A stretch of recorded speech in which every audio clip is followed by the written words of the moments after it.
우리가 함께 통독하실 하나님의 말씀은 레위기 1장부터 5장까지 말씀입니다. 그중 이 시간 우리 함께 살펴볼 하나님의 말씀은 레위기 2장 4절로 10절까지 말씀입니다. 레위기 2장 4절로 10절까지 말씀, 제가 가진 성경 구약 성경 147페이지입니다. 레위기 2장 4절로 10절까지 말씀, 이 시간 제가 한 절, 여러분이 한 절, 우리 한 절씩 교독하신 후에 마지막 10절 한 목소리로 합독하도록 하겠습니다. 내가 화덕에 구운 것으로 소재의 예물을 드리려거든 고운 가루에 기름을 섞어 만든 무교병이나 기름을 바른 무교 전병을 드릴 것이요,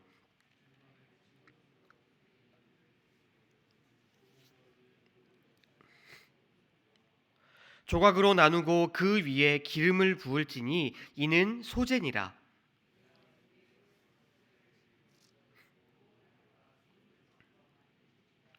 너는 이것들로 만든 소재물을 여호와께로 가져다가 제사장에게 줄 것이요, 제사장은 그것을 제단으로 가져가서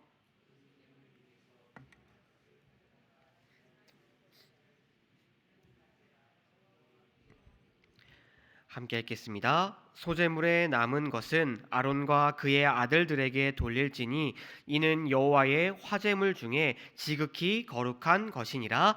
아멘. 우리 그리스도인들에게 있어서 이 예배라는 것은 단순한 종교 행위가 아닙니다.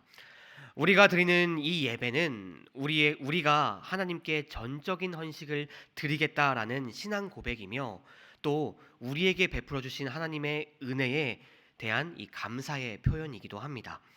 그렇기에 예배는 그리스도인들을 그리스도인답게 하는 이 정체성의 출발이라고도 할 수 있을 것입니다.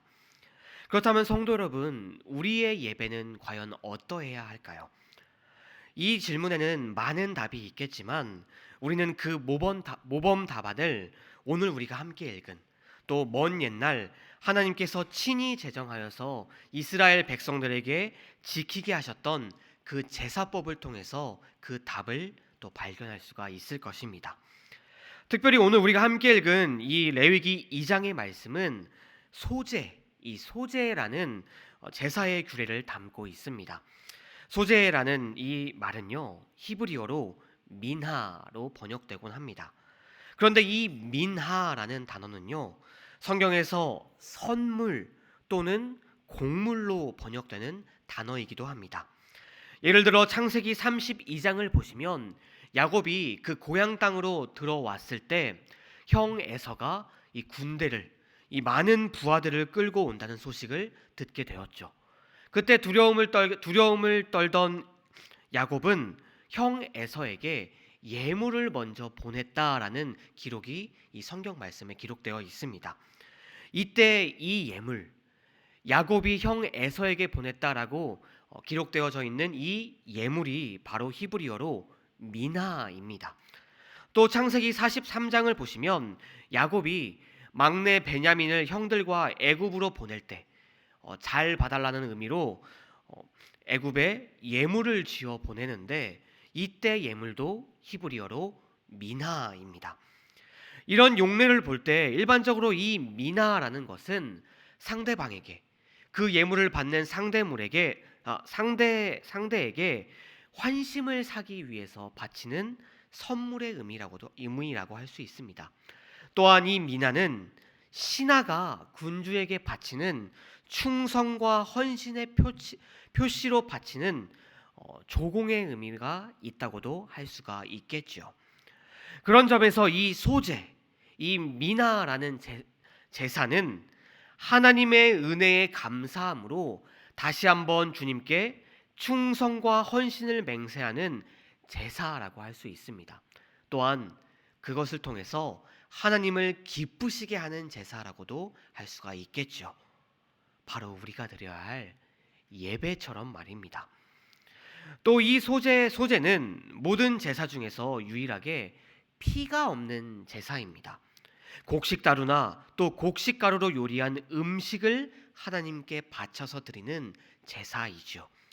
특별히 4절부터 7절을 다시 한번 보시면 하나님께서는 곡식 가루를 나에게 바치던가 또 곡식 가루로 만든 음식을 나에게 바치라고 명하고 계시는데, 하나님께서는 그렇게 곡식 가루로 만든 음식들 만들어서 나에게 제물로 드릴 수 있는 것들이 무엇인지 친히 가르쳐 주시고 계십니다.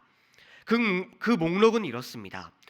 화덕에 구운 것, 철판에 붙인 것, 또 냄비에 찐 것. 자, 여러분, 이렇게 하나님께서 친히 설명해 주신 그 제사물을 만드는 방법에는요, 한 가지 공통점이 있습니다. 여러분, 그것이 무엇인지 아시겠나요? 그것은 바로 가장 일상적인 것, 즉 일상적으로 이스라엘 백성들이 그 광야 가운데 만들어 먹던 것들입니다. 정말 일상적이고 일상적으로 그들에게 특별한 것이 아니라는 것이죠. 하나님께서는 특별한 음식이 아니라 일상적인 음식, 이스라엘 백성들이 늘 먹어왔던 음식을 나에게 바치라고 명령하고 계신다라는 것입니다. 여러분, 소제의 의미가 무엇이었습니까? 하나님의 은혜에 감사함으로 다시 한번 주님께 충성과 헌신을 맹세하는 제사가, 그런 의미가 담겨져 있는 제사가 바로 소제입니다. 어떻게 보면 왕이신 하나님과 이제 그 백성으로 살아가야 할 이스라엘 백성들 사이에 있어서 이 소제는 가장 특별하고 중요한 제사라고도 할 수 있을 것입니다. 그런데 하나님께서는 그런 특별하고도 가장 중요한 소제의 제물을 일상적인 것, 평범한 것, 이스라엘 백성들이 잘 알고 있는 것, 그런 것들을 하나님께 바치라고 명하고 계셨다라는 것입니다. 왜 하나님께서는 그런 중요한 제사에 있어서 가장 평범하고 가장 일상적인 것을 바치라고 하셨던 것일까요? 이것은 하나님께 대한 감사는 특별한 일이 있을 때만 드리는 것이 아니라 매일매일의 일상생활 속에서 음식을 먹듯이 항상 드려야만 하는 것이고, 또한 하나님을 향한 그 충성은 특별한 때에만 드리는 것이 아니라 매일매일 먹는 음식과 같이 모든 일상의 순간순간마다 하나님께 드려야 함을 이스라엘 백성들에게 가르쳐 주시기 위해서, 그들이 이것을 잊지 않게 하기 위해서 가장 특별한 제사에 그렇게 하라고 하나님께서 명령하셨던 것이었습니다. 사랑하는 성도 여러분, 우리는 바로 여기서 제사, 곧 우리가 드려야 할 예배가 어떠해야만 하는 것인지 그 답을 찾을 수가 있을 것입니다. 성도 여러분, 여러분들이 지금 드리는 이 예배 가운데 감사와 기쁨이 가득한지요? 여러분들이 드리고 있는 예배 가운데 하나님을 향한 충성과 헌신의 고백이 가득 차 있는지요?